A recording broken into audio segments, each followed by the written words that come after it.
नमस्कार बच्चों, मैं अपनी क्लास में आपका स्वागत करता हूं। जैसा कि आपको पता है कि हम सीबीएसई बोर्ड द्वारा जारी किया गया जो मॉडल सेट है उसी की चर्चा हम लोग अलग अलग पार्ट में कर रहे हैं टॉपिक वाइज। तो इससे पहले आपने चित्र को देख करके 5 वाक्यों का निर्माण संस्कृत में कैसे करें उसकी हम लोगों ने चर्चा की थी। इस वीडियो में हम लोग देखेंगे कि उसके अथवा में मतलब चित्र निर्माण जो देख करके वाक्य का जो निर्माण करना है उसके अथवा में एक और प्रश्न होता है। जो प्रश्न होता है कि किस तरह से कुछ आपको मंजूषा में शब्द दिए गए रहते हैं और उसको मिला करके आपको अनुच्छेद लिखना होता है। जैसे इस बार सीबीएसई ने क्या दिया है कि शाक आपनम, है ना, सब्जी का जो दुकान है, तो सब्जी का दुकान उसने एक टॉपिक दे दिया। उस पर बहुत सारे विविधानी, शाकानी, पलांडु, आलूकम, कारवेलम, मरीचिकम, इस प्रकार से बहुत सारे इसने शब्दों का संग्रह दिया है जिसका कि आपको ये एकत्रित करके शब्दों को लेकर के आपको 5 वाक्यों का निर्माण करना है। तो बहुत सारे शब्द दिए गए हैं, इसमें से हमें 5 वाक्य बनाने हैं। तो चलिए देखते हैं क्या क्या इसमें बन सकता है।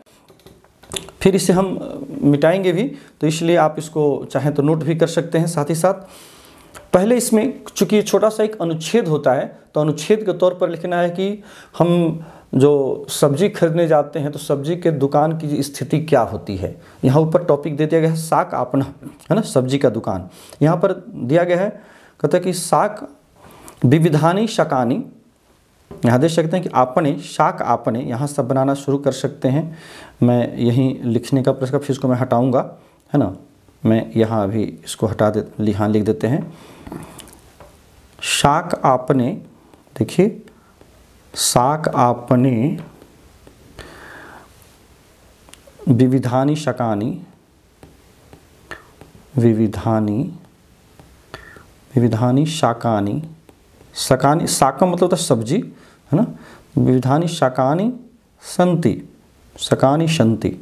ठीक है, पहला वाक्य ये हो गया, है ना। दूसरा वाक्य देखिए यहाँ पर बनाना है तो क्या हो जाएगा,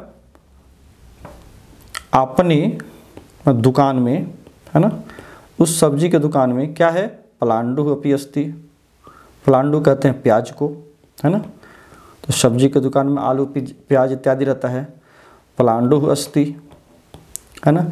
इस तरह से आप छोटा छोटा वाक्य बना सकते हैं। तीसरा दे सकते हैं अत्र, है ना, आलूकम कारवेलम मर्चिकाः, ये सब दे सकते हैं। अत्र आलूकम अपि अस्ति, एकदम छोटा छोटा वाक्य बनाइए। अत्र आलूकम अपि अस्ति, यहाँ आलू भी है, आलूकम अपि अस्ति। सबसे आसान तो ये आपके लिए है। फिर फोर्थ है आपने, मतलब दुकान में, शाक आपने भी लिख सकते हैं। सब्जी के दुकान में समासिक शब्द बना सकते हैं, सब्जी के दुकान में, तो शाक आपने सब्जी के दुकान में, कारवेलम करेला को कहते हैं, ठीक है ना, कारवेलम मतलब करेला, कारवेलम अपि अस्ति, कारवेलम अपि अस्ति, करेला भी है। और 5वां वाक्य आपको बनाना है, यहाँ पर थोड़ा सा और ले लीजिए, उच्चै जन संवर्धन, अत्र या आपने, है ना, शाक आपने सब्जी के दुकान में, आपने जन संवर्धन, यहाँ देखिए दिया गया है लोगों की भीड़, जन संवर्धन कहते हैं लोगों की भीड़ को, तो आपने जन संवर्धन,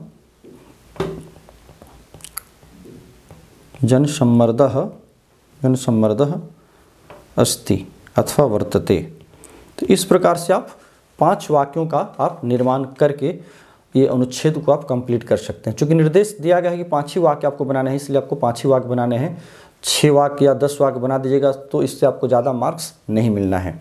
और ध्यान यही देना है, मैंने आपको बार बार कहा है इस बात को, कि कितना छोटा से छोटा वाक्य आप बना सकते हैं और मीनिंगफुल सेंटेंस होना चाहिए। जो भी आप सेंटेंस बना रहे हैं वो सार्थक वाक्य हो, जिसमें कर्ता कर्म क्रिया कम से कम हो। अधिक से अधिक बड़ा से बड़ा वाक्य बनाने का कभी प्रयास मत करिए। शुद्ध वाक्य होना चाहिए, शुद्ध वाक्य पर आपके मार्क्स होते हैं, आपको अंक होते हैं। तो इसलिए उन सभी शुद्ध वाक्यों का निर्माण कैसे करें इस पर बच्चों को ध्यान जरूर देना चाहिए, कर्ता क्रिया पर ध्यान देना चाहिए, जिससे कि उन दोनों का संबंध एक जैसा हो। ठीक है, अब हम इसी पर, अब वो तो हम लोग चित्र के अथवा में जो प्रश्न था उसके लिए हम लोगों ने ये बनाया। अब इसे हम हटाएंगे, जो बच्चे इसमें नोट करना चाहते हैं नोट कर लें, ठीक है। और फिर इसका स्क्रीनशॉट भी आप ले सकते हैं। अब मैं इसको हटाऊंगा यहाँ से, फिर जो है अब चलिए हम लोग ट्रांसलेशन में, ठीक है ना।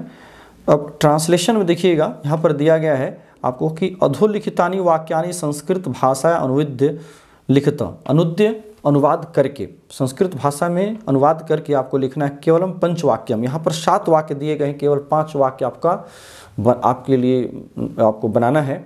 तो ये चीज़ ध्यान दीजिएगा। जैसे कि यहाँ पर डायरेक्ट हम देखते चलें, घर के बाहर 2 बच्चे खेल रहे हैं। तो घर के बाहर मतलब घर से बाहर, है ना, ये ध्यान देना है। यहाँ पर यदि लिखिएगा तो जाए गृहात बहिः, है ना, गृहात बहिः, घर से बाहर 2 बच्चे, है ना। तो द्वौ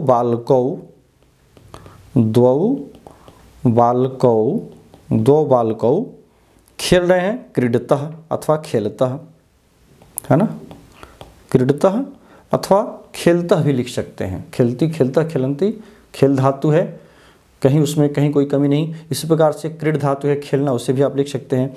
यहाँ पर ध्यान देने की बात है, यहाँ पर हमने गृहात दिया है, गृहस्थ नहीं दिया है। सामान्यतः बच्चे क्या करते हैं, घर के आगे जैसे के देखते हैं तो क्या सोचते हैं कि इसमें षष्ठी विभक्ति लगेगी। सो ये गलती नहीं करनी है आपको। घर के बाहर मतलब घर से बाहर है ना। तो यहाँ पर वैसे भी पंचमी विभक्ति होती है जब बही शब्द का प्रयोग वाक्य में किया जाता है। बही मतलब बाहर, और बही शब्द के योग में पंचमी विभक्ति सदा होती है जिसके योग में बही शब्द लगा हुआ है। तो यहाँ किससे बाहर, तो घर से बाहर, घर के बाहर मतलब घर से बाहर। और 2 बालक खेलते हैं। आप 2 नहीं लिखे, सिर्फ बालकों भी लिखेंगे तो भी आपका वाक्य सही माना जाएगा। नेक्स्ट दूसरा है मेघदूत, कालिदास की प्रसिद्ध रचना है। तो मेघदूतम, है ना, मेघदूतम कालिदास की, तो कालिदास का रूप बालक की तरह चलाइएगा, और की लगा है तो षष्ठी का एक वचन, तो कालिदासस्य, है ना, कालिदासस्य प्रसिद्ध रचना है। तो प्रसिद्ध रचना है मतलब प्रसिद्धा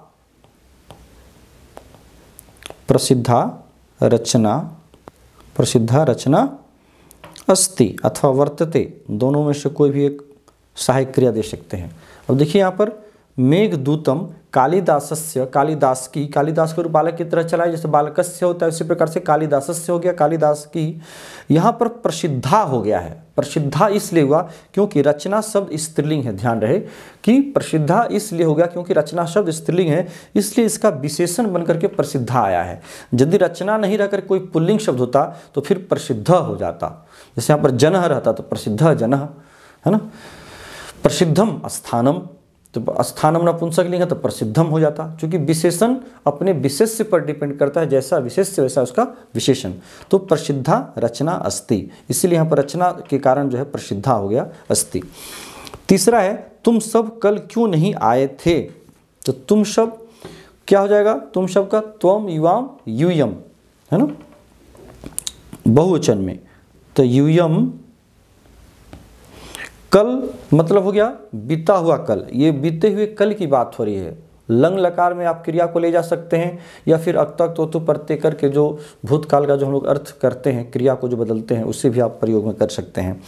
तो यूयम कल मतलब ह्यः, बीते हुए कल के लिए हम लोग ह्यः अव्यय का प्रयोग करते हैं, श्वः का प्रयोग करते हैं आने वाला कल के लिए, टुमारो के लिए। तो ये यस्टरडे की बात हो रही है कि तुम सभी कल क्यों नहीं, कथम न आगतवन्तः,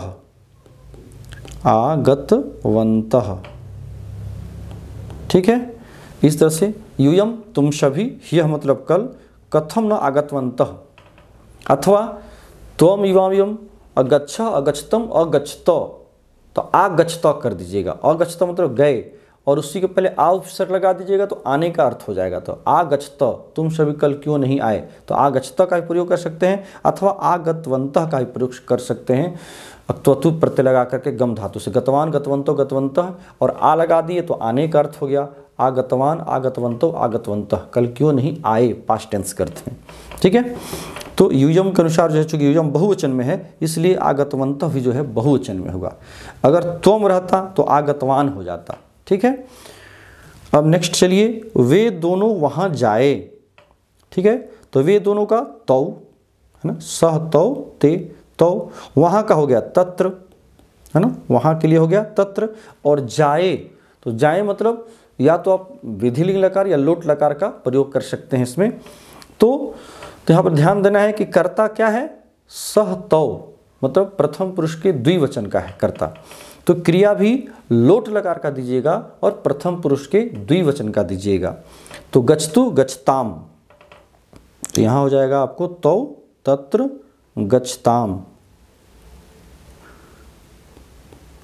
ठीक है।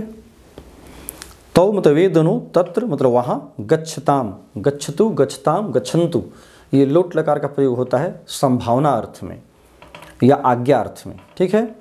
विधि निमंत्रणा मंत्रणा धृष्ट संप्रश्न प्रार्थनी शुलिंग, कहता है इन सभी अर्थों में जो है विधिलिंग लकार या लोट लकार का प्रयोग हम लोग करते हैं। तो यहाँ पर कहते हैं जाए एक तरह से आज्ञा संभावना के अर्थ को व्यक्त करता है, तो इसलिए लोट लकार का प्रयोग कर सकते हैं या विधिलिंग का भी कर सकते हैं। अब चलिए ये पांचवा, परिश्रमी जन सदैव सफल होता है। तो परिश्रमी खुद ही परिश्रमी शब्द हो गया, इन प्रत्यला परिश्रम से इन लग के परिश्रमी बना से गुनी गुणिनो गुणिनः, उस प्रकार से परिश्रमी परिश्रमिनो परिश्रमिनः। तो परिश्रमी जनः जैसे वैसे ही हो जाएगा आपको, यहाँ कोई रूप बदलेगा नहीं, गुनी की तरह इसका रूप चलेगा। तो परिश्रमी का परिश्रमी ही संस्कृत हो जाएगा, जनः का जनः परिश्रमी जनः, सदैव का सदैव, सदैव अव्यय है तो जैसे वैसे रख दीजिए। सदैव क्या होते हैं, सफल होता है, सफलः भवति है ना, सफलः भवति सफल होता है। तब परिश्रमी जनः, परिश्रमी व्यक्ति ही सदा क्या होते हैं, सदा सफल होता है। तो जनः एव सफलः है ना। इसके बाद नेक्स्ट है, सभी छात्र निश्चय ही सफल होंगे। तो सभी छात्र, सर्वे छात्राः, ठीक है, सर्वे छात्राः, सर्वे छात्राः नूनम नूनमेव, नूनमेव निश्चित रूप से ही, नूनम एव सफलः, तो सफलाः हो जाएगा। इसलिए कि छात्रा देखिए बहुवचन में है, इसलिए इसका जो विशेषण होगा वो भी बहुवचन में होगा। इसलिए सफलाः, सफल कौन होंगे, छात्राः, सर्वे छात्राः, सभी छात्र जो है सफल होंगे। और होंगे का भविष्यन्ति, भू धातु का लिरिट लकार रूप चलेगा तो हो जाएगा भविष्यन्ति। चूँकि कर्ता बहुवचन में है, यही हम कह रहे थे कि देखिए छात्रा यहाँ पर बहुवचन में है, इसलिए भविष्यन्ति यहाँ पर बहुवचन में होगा। भविष्यति कब होता है, जब किसी एक छात्र की बात होती, यहाँ पर छात्र बहुत सारे हैं इसलिए भविष्यन्ति का प्रयोग हुआ, ठीक है। उस लड़की ने पुस्तक पढ़ी। अब यहाँ पर ध्यान देना है कि उस लड़की ने पुस्तक पढ़ी, तो उस लड़की का मतलब हो गया सा बालिका, ठीक है ना, सा बालिका, चूँकि लड़की की बात हो रही है इसलिए सा हो जाएगा, है ना। इंग्लिश में भी है ही और सी, ही का प्रयोग हम लोग पुल्लिंग के लिए करते हैं और सी का प्रयोग हम लोग स्त्रीलिंग के लिए करते हैं। तो यहाँ भी देखिए सा हो गया स्त्री जाति के लिए, है ना, तत् का स्त्रीलिंग रूप, और तत् का पुल्लिंग शह, किसी पुरुष जाति का जब बोध कराता हो तो उसके लिए जो सर्वनाम आता है वो शह आता है, तत् का पुल्लिंग। तो सह तौते और सा ते ताह, तो सा मतलब वह बालिका, सा बालिका। अगर बालक बालिका नहीं रहे बालकः रहता तो सह बालकः होता, है ना, सा बालिका, सा बालकः नहीं होता, ठीक है ना, सा बालिका होगी फिर। तो सा बालिका पुस्तकम, पुस्तक का पुस्तकम नपुंसकलिंग शब्द है, पुस्तकम, और पढ़ी का पठितवती, स्त्रीलिंग में यदि बनाइएगा तो हो जाएगा पठितवती, अथवा अपठत, यदि क्रिया रूप को दीजिएगा तो हो जाएगा अपठत। वह बालिका पुस्तक पढ़ी, तो पठितवती तो प्रत्यय का लगाएंगे तो पठितवान पुल्लिंग में होता है और पठितवती स्त्रीलिंग में होता है, तो इसे भी दे सकते हैं, अथवा अपठत क्रिया का प्रयोग भी करके आप दे सकते हैं। दोनों में से कोई भी आप लिखने के लिए स्वतंत्र हैं। तो इस प्रकार से हम लोग अनुवाद के लिए जो मॉडल सेट सीबीएसई के द्वारा जो जारी किया गया है, ये झारखंड बोर्ड के बच्चे के लिए भी और जो सीबीएसई बोर्ड के बच्चे हैं उनके लिए भी काफ़ी उपयोगी है। इस तरह से हम लोग अनुवाद को बना सकते हैं और कर सकते हैं। इसमें कर्ता, क्रिया, विशेषण, इन सबको जो है ध्यान में रखते हुए करना चाहिए। चलिए फिर नेक्स्ट वीडियो में आपसे हमारी मुलाकात होगी पठित अवबोधन को लेकर के जो यहाँ दिया गया है, इसमें आपके टेक्स्ट बुक से रिलेटेड जो भी आपका कंटेंट दिया गया है वो 3-3 नंबर का रहेगा, जिसकी चर्चा हम नेक्स्ट वीडियो में करेंगे। तब तक के लिए आप हमें आज्ञा दीजिए। बहुत बहुत धन्यवाद। Thank you.